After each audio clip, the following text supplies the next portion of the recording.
Our story begins in 1301 CE with our hero Steve Fernand, a man from the city of Venice who hopes to reap the benefits of becoming a successful merchant and creating an accurate Eurasia map. Steve wants to follow the route of the famous explorer Marco Polo, who returned to Venice with stories, money, and knowledge from around the world. Steve started this journey with horses, saddles, armor, and weapons in hopes that he would trade them for exotic hides and gunpowder. But Steve would have to face the elements, bandits, pirates, and the land itself to reach the city of Cambul.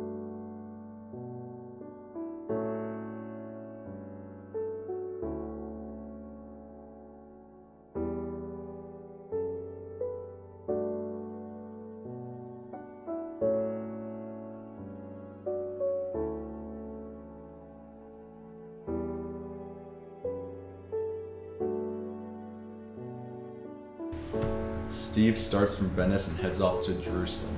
Because the state was in a religious conflict, Steve keeps his face and religion hidden. Steve didn't need to worry as much about thieves and muggers because he was in the Holy Land and knew God would not let him get harmed. As Steve approached the city, he was amazed at the walls the city had. They were so tall it almost blocked the entire view of the city. When Steve entered the city, he was greeted by many people offering to sell and trade items for his horse. Steve was happy to trade one of his horses, for he only needed one to carry his supplies. He saw a man offering to trade a jar of rare spice from India and some raw gemstones for the horse. Steve gladly accepted the offer and went down the road to Kerman.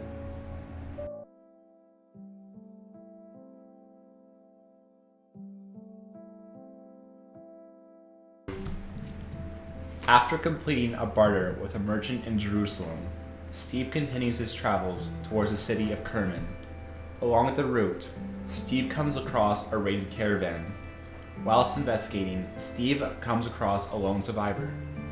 The survivor asks Steve to help him make it the rest of the way towards Kerman. Steve accepts and allows the survivor to travel the rest of the way on horseback alongside him.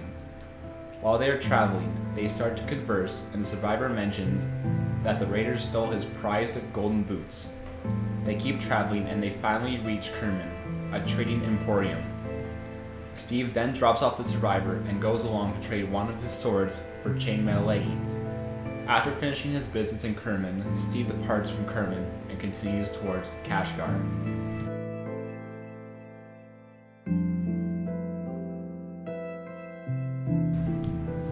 Along the way to Kashgar, Steve finds himself ambushed by bandits. Noticing the biggest of them was wearing golden boots, Steve identified him as the bandit who attacked the trader along the way to Kerman.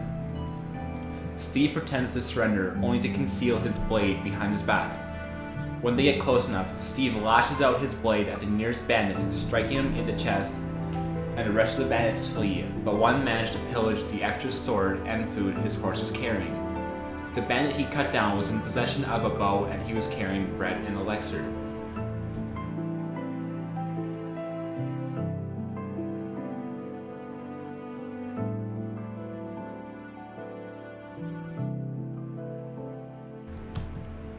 After Kerman, Steve heads east towards Kashgar. The once hot, barren desert soon turns into a lush oasis. Near the start of the city, there are trees bearing lush fruit like cherries, melons, and apricots. Steve was so fascinated and ventured to the heart of the city where the market was. The market was so colorful, Steve was amazed by how many colors there were. Steve found a vendor willing to trade a bit of Steve's spice and a gemstone for a beautiful leather textile made in an animal's hide he's never seen before. The textile seemed to have a glow to it and made an ominous noise. Steve accepted the trade because he knew he was getting a glorious deal.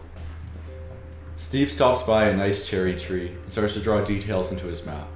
After about an hour, Steve puts away his map and leaves for the town of Lanzhou. He was so sad to leave such a magical place because he knew the lush oasis would soon turn back into a barren desert.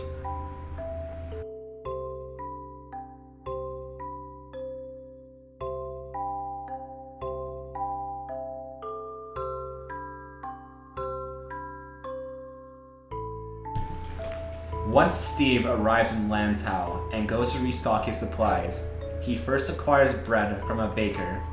water from a merchant, and clothes from a weaver. He goes to the stables to clean and rest his horse, and finds a place to sleep for the night. The next morning, he departs for the city of Cambulk.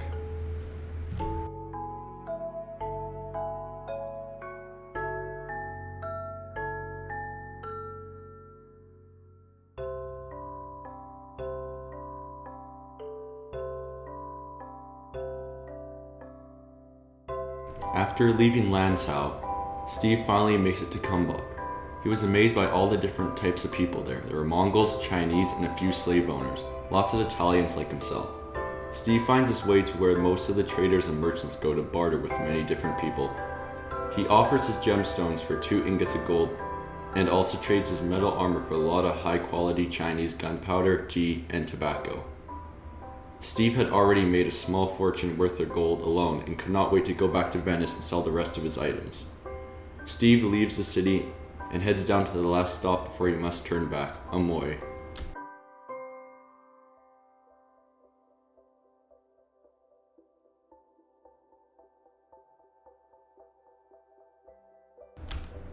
Once Steve is satisfied with his business in Cambulk, he departs for Amoy with hopes to trade for elephant tusk ivory.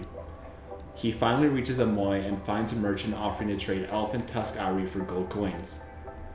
Steve reaches a deal with the merchant to trade 2 coins for 1 piece of the ivory. Whilst walking away after completing his trade, he notices a shady-looking vendor in the far corner of the market area.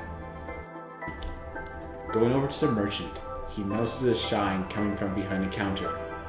Asking what it is, the merchant says it's a holy sword forged in times long ago with a drop of Christ's blood on it. Interested, Steve asks what the price of the sword is.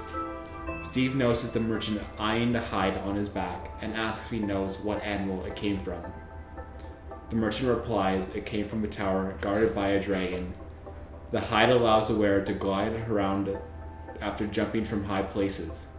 The merchant offers Steve the sword for the hide, and Steve accepts the deal and leaves.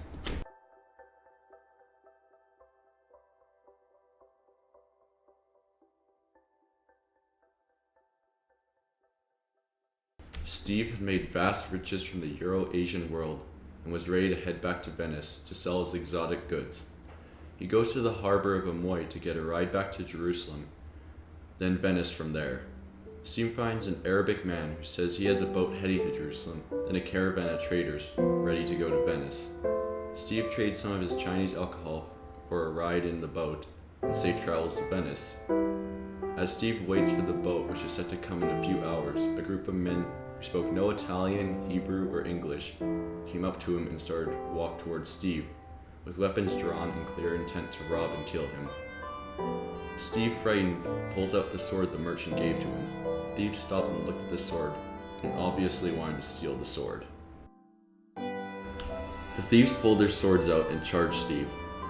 Steve swings and makes contact with the first thief, sending him flying back. The other 2 thieves sprint towards Steve. As he swings the sword and makes contact with the second thief, it lights the man on fire by the strength of the blow alone. The last thief drops the weapon and runs away. Steve sheaths the sword and walks into the dock away from the people and waits for the boat. The boat pulls up and Steve gets on it.